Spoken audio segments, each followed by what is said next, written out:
শুভ সকাল বন্ধুরা, কেমন আছো তোমরা? আশা করছি তোমরা সকলেই খুব ভালো আছো আর আমরাও ভালো আছি। আজকে হলো 23শে জানুয়ারি।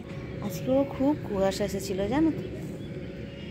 এই মাত্র কুয়াশাটা একটু একটু করে সরে রোদ্দুরের মুখ দেখা গেছে।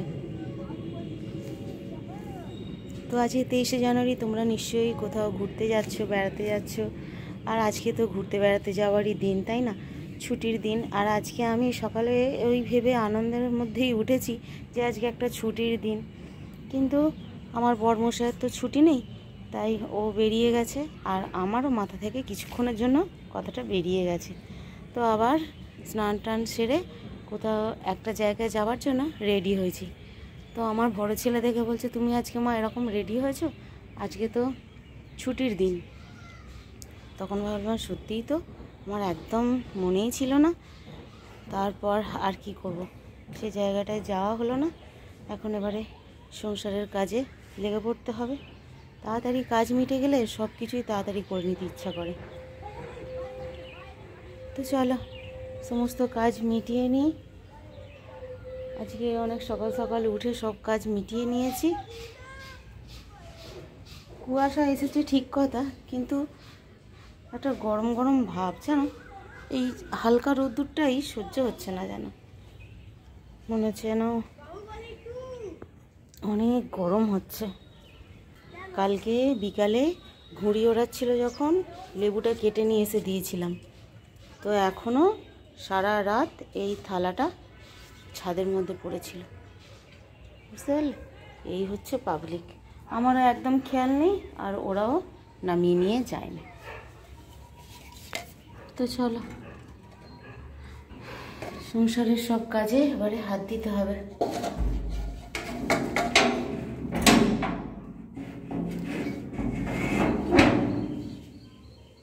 সব কিছু কাজের একদিন না একদিন নিয়ম করে ছুটি থাকে, কিন্তু আমরা এমনই কাজ করি, আমাদের কোনো ছুটি নেই। ওই আমরা লোককে যখন বলি আমরা হাউস ওয়াইফ, তখন মনে করে বাবা এদের আর কি কাজ, একটুখানি রান্না করলো আর ফোন দেখে টিভি দেখে ঘুমিয়ে টাইম কাটায়। কিন্তু না, আমাদের সকাল থেকে আরম্ভ করে সেই রাত্রির পর্যন্ত ডিউটি চলেই যায়। ছুটি বলে কি সেটা কখন হয় জানো আমাদের ছুটি? যখন কোথাও বেড়াতে যাই, তখন। বেড়াতে মানে ওই ভেবো না যে ট্রলি ফলি নিয়ে কদিনের জন্য গেলাম, সেই বেড়ানোর কথা বলছি। সেটা আবার অন্যরকম, বাবা আনন্দ হচ্ছে নিরানন্দ বেশি। ওই একদিনের জন্য হয়তো বাপের বাড়ি গেলাম, একদিনের জন্য বোনের বাড়ি গেলাম, এটা হলো আমাদের কাছে আনন্দের ছুটি, বুঝলে? আরে এই বাবু, এই থালাটা তুই সকাল থেকে নামাসনি নিচে? এই সকাল থেকে কালকে রাত্রির থেকে পড়ে আছে। কি করবি তোরা? এই ছোট ছোট জিনিস যদি ভুলে যায়, তাহলে ভবিষ্যতে ভুলে গেলে কি হবে বুঝতে পারছিস? তো চলো এবারে মেন কাজে হাত দেওয়া যাক। রান্নাবান্না বসিয়ে দিই।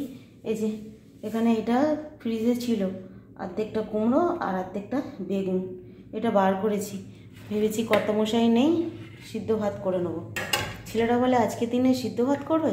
তারপরে এই যে পুঁটি মাছ পাড়া থেকে নেওয়া হয়েছে, সেই সব গুছিয়ে সব রেখে দিয়েছি, খালি এবার রান্না বসানোর অপেক্ষা। চল রান্নাটা বসিয়ে দিই। রান্নাবান্না হয়েই গেল, আর এই খালি মাছটা ভাজতে বাকি আছে। আর এর মধ্যে আলু সিদ্ধ, তারপরে দিয়েছি কুমড়ো, কাঁচা টমেটো, এগুলো সব সিদ্ধ দিয়ে দিয়েছি। আর ওটা মাখা হবে, আর একটু ডাল করেছি, সেটা হচ্ছে ওই ডাল, লাউ ডাল। এই যে এখানে একটু লাউ ডাল করা হয়ে গেছে, ব্যাস এই দিয়েই আজকে খাওয়া দাওয়া হবে। খালি মাছটা ভাজিনি, গরম গরম খাওয়া বলে। পুঁটি মাছ তো ভাজা খেতে বেশ ভালো লাগে, কিন্তু সেটা যদি আবার গরম হয়। এখন বেশ বেলাও হয়ে গেছে, 1টা বাজে। এখন খালি করে ভাজা হবে আর খাওয়া হবে। কর্তামশাই নেই, ছেলেরা আর আমি। তো চলো এগুলো ভেজে নিই। আর আজকে ওয়েদারটা এত বিচ্ছিরি না, কি বলবে। সকালের দিকে মনে হলো একটু রোদ্দুরটা উঠবে, কত বেলা 10টার পর রোদ্দুরটা উঠলো, কিন্তু এখন আবার সেই যেন হচ্ছে আকাশটা কান্নাকাটি করছে। এই জন্য না, যেই আজকে এরকম হবে আর এই ঘরদোর স্যাঁতস্যাঁত করবে একদম, মনে হচ্ছে যেন নিচ থেকে জল উঠছে। এই ওয়েদারটা শীতকালে এত বিচ্ছিরি হয় না, শীতকালে আর বর্ষাকালে এরকম হয়, যেই একটুখানি এরকম ওয়েদার হবে আর মনে হবে যেন মেঝে ফুঁড়ে জল উঠছে। ভাল লাগে না, তাই না, এরকম ওয়েদার। তো চলো মাছটা ভেজে নিই। আর সন্ধেবেলা চা করলাম, খেয়ে দিয়ে ছেলেরা পড়তে গেল, ব্যাস। সাথে 2 বন্ধুকে নিয়ে এসেছে। কোথায় যাবে না, আজকে বন্ধুরা মিলে যাবে বই মেলায়, বুঝলে। তো তারপর এই যে চাটা খেয়ে একটুখানি টিফিন করে দিলাম, সেই সব খেয়ে বন্ধুদের সঙ্গে এখন গেছে বই মেলায়। কালকে ঘুরে এলো, তাও হয়নি। আর আমার এখানটা এই অবস্থা হয়ে আছে, সব লন্ড ভন্ড হয়ে আছে। ভাত আছে, একটু তরকারি করব আর 2 ডিম ভাজা করব বলে রেখেছি। এখনও জানি না কি হবে, ডিম ভাজা হবে না ডিমের তরকারি হবে,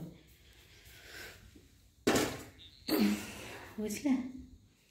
তো এখন আমি একা ভূতের মতো বাড়িতে বসে থাকতে হবে। ছেলেদের সঙ্গে কি আর যেতে পারি বলো তো, ওরা বন্ধু নিয়ে গেছে, আমাকে নিয়ে যায়। তো এখন একা একা বসে থাকতেই হবে, কিছু করার নেই। ওদের সঙ্গে আমিও একটু টিফিন খেয়ে নিলাম, একটুখানি পেঁয়াজি করলাম, বেসন দিয়ে পেঁয়াজ কাঁচা লঙ্কা কুচিয়ে। ওরা মুড়ি খেয়ে গেল, আমিও খেলাম ওদের সঙ্গে একটুখানি। এখন এবার একটুখানি বসে থাকতে হবে, আর কি করব। আর কালকে রাত্রিরে তোমাদের যে বলবো, আর কালকে রাত্রে আমার ব্লগটা শেষ করাই হয়নি, তোমাদেরকে টাটা বলতে পারিনি। কেন বলো তো, ছেলেরা যখন এলো তখন এসে, তখন কটা 9:30 বাজে, এসে বললো যে মা আমরা আর কিছু খাবো না, ওরা সব বন্ধুরা মিলে খাওয়া দাওয়া করেছে। আর রান্না করতে ইচ্ছা করে বলো তো দুজনের জন্য, আর কিছু করলাম না। ভাত ডাল তো ছিলই, আর কর্তাগিন্নি দুজনে খেয়ে নিলাম ওই নিয়ে, ব্যাস। এই করেই কালকে রাত্রিটা কেটেছে। তো চলো বন্ধুরা, আজকের মতো টাটা, পরের দিন আবার দেখা হবে।